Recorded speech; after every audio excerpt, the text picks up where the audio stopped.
कुमार भरत?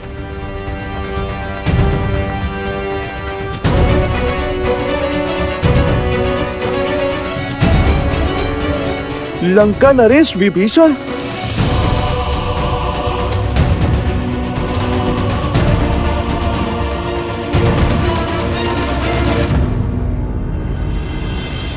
मैं रघुकुल का वंशज महाराज दशरथ का पुत्र राम विभीषण को लंका का राजा घोषित करता हूं।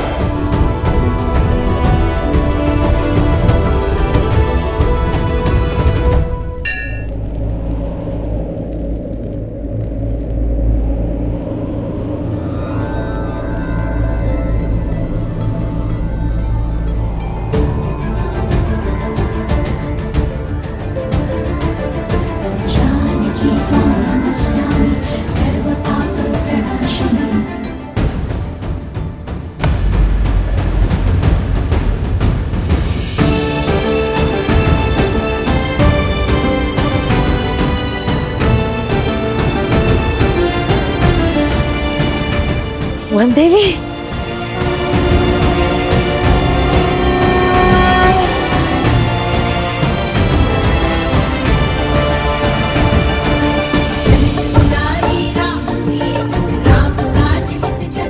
सुरक्षित है।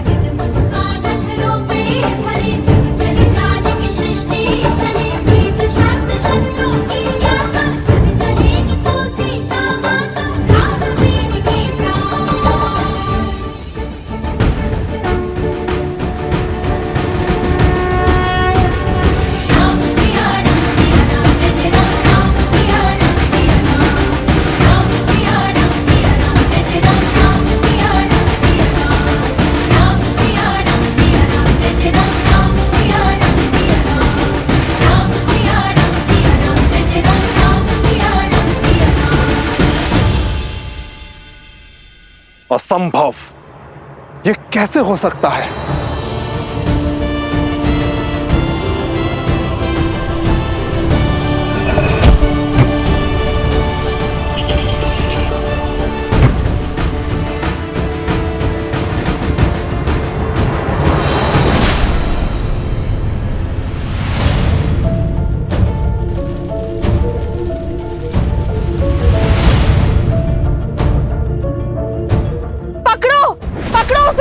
वही है अपराधी।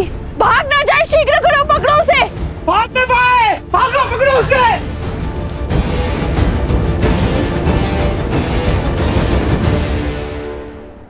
नहीं,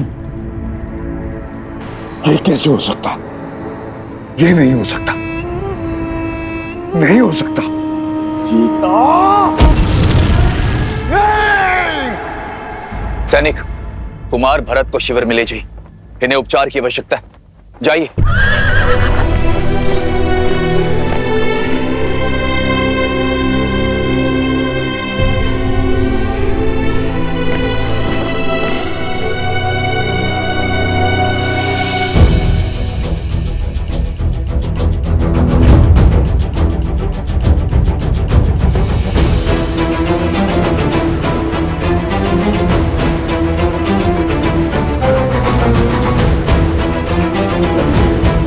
महाराज सुग्रीव, महाराज विभीषण!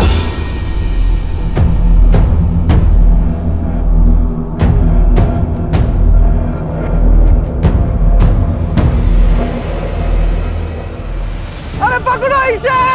भागना नहीं चाहिए! पकड़ो इसे! बचना ना पाए!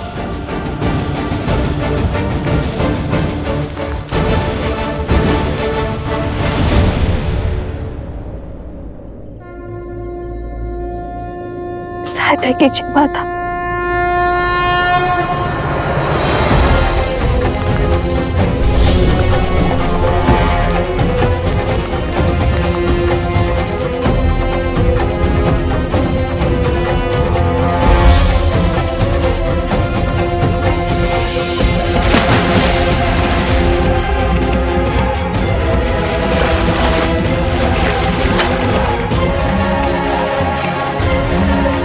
धन्यवाद भूमि माता।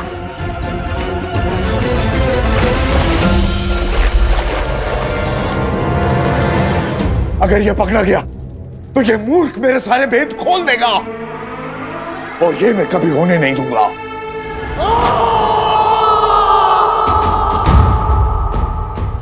अर्थात हम जिसे लोक अपवाद समझ रहे थे वो सत्य निकला।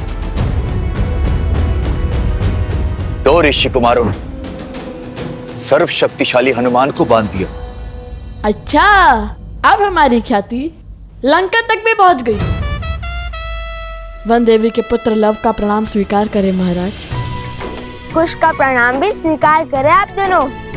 राजपाट छोड़ धर्म का हाथ थामकर श्री राम के पग चिन्हों पर चलने वाले आप दोनों वीरों को हमारे मन में सम्मान है। जिनके पद चिन्हों पर चलने वालों को प्रणाम कर रहे हो, उन्हीं के मार्ग में बाधा क्यों बन रहे हो? क्यों अपने आराध्य के विरुद्ध खड़े हो? अधर्म क्यों कर रहे हो? और धर्म क्या है अधर्म क्या, ये निश्चित कौन करेगा?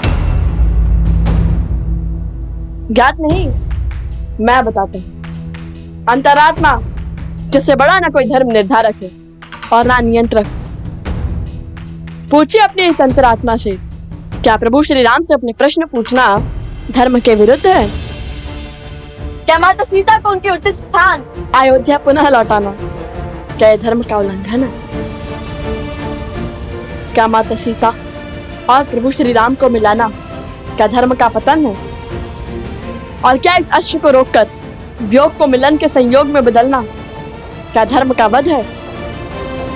और माता सीता का परित्याग होते हुए देखकर भी आपका मौन रह जाना ये किस धर्म की परिभाषा में आता है महाराज?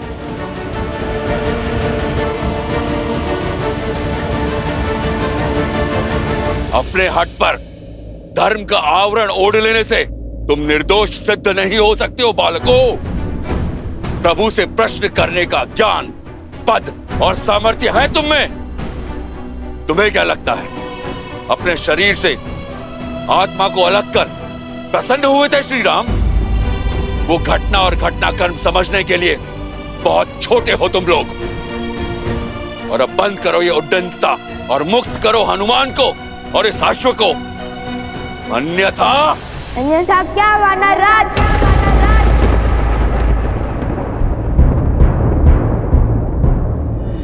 जिस रघुकुल ने सदा संसार का भला सोचा, उस रघुकुल की मान मर्यादा को कलंक नहीं लगने देंगे हम। हनुमान जी ने कहा था जिन्हें शस्त्रों की भाषा समझ में आती है उन पर शब्दों का प्रभाव नहीं होता। कीजिए हम पर प्रहार, हम उसका उत्तर देने के लिए सज्ज हैं और समर्थ भी।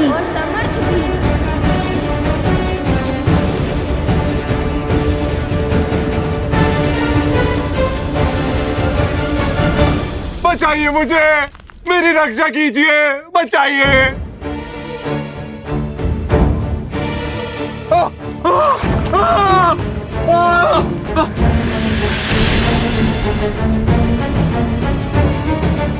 बचाइए मुझे, मेरी रक्षा कीजिए। तुम्हारी रक्षा हम अवश्य करेंगे, किंतु हमारे प्रश्नों के उत्तर मिलने के बाद। बताओ, कौन हो तुम और अनाज भंडार में अग्निकांड क्यों किया?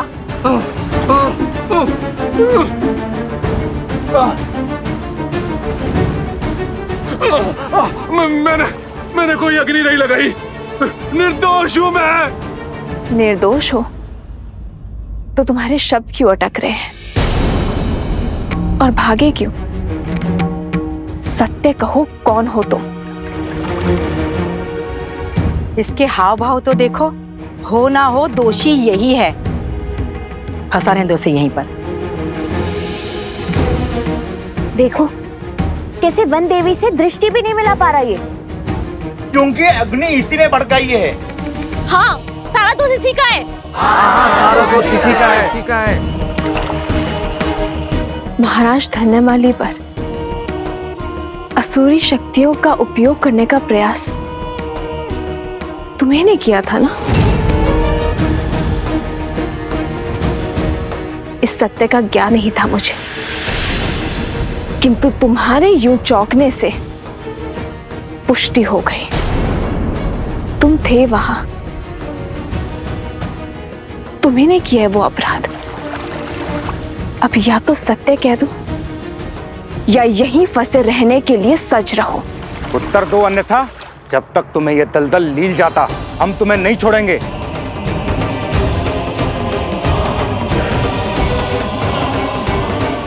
बोलो। हम तुम्हें नहीं छोड़ेंगे, हम तुम्हें जान से मार डालेंगे। नहीं,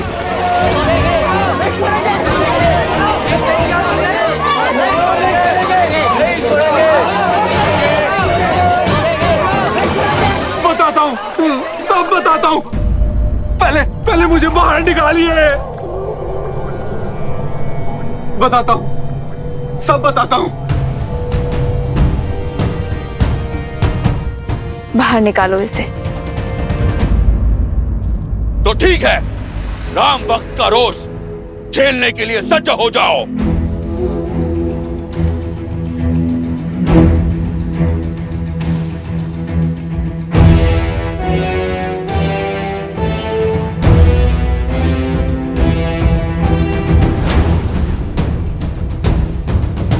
अहो ओम संभाय, कृपया सर्वान कपेन ममत अश्वेन चले महावेतो सहाय गुरु।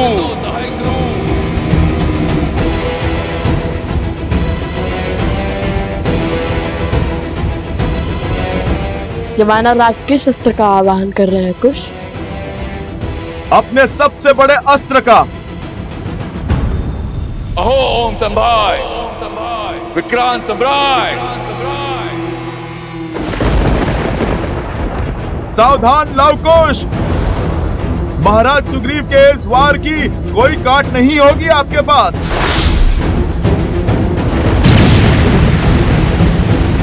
क्योंकि अब जो आने वाली है वो प्रभु श्री राम की सेना है और इन्हें मृत्यु देना साक्षात प्रभु श्री राम पर वार करना होगा। श्री राम की सेना अर्थात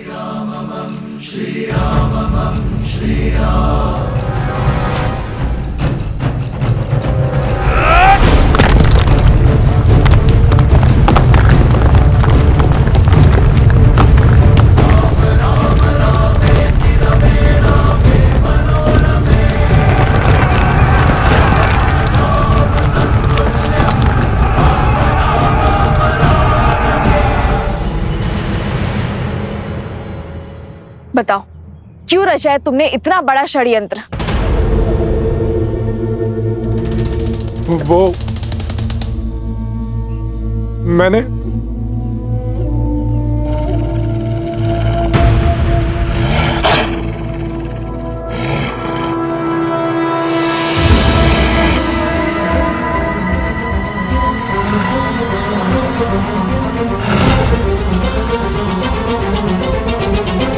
ये कैसी ध्वनि है?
ये आश्रम वाल्मीकि के तप से सुरक्षित है, किंतु बाहर खड़े आश्रमवासी नहीं। उठो और मार डालो सबको, मार डालो। सब भीतर चलो, शीघ्र करो। वन देवी चलिए। ऋषिवर, आप सभी को भीतर ले जाइए। आश्रमवासियों को आपकी आवश्यकता है। तब तक मैं इसे रोकने का प्रयास करती हूँ। किंतु वन देवी आप चलिए शीघ्र चलिए ऋषिवर।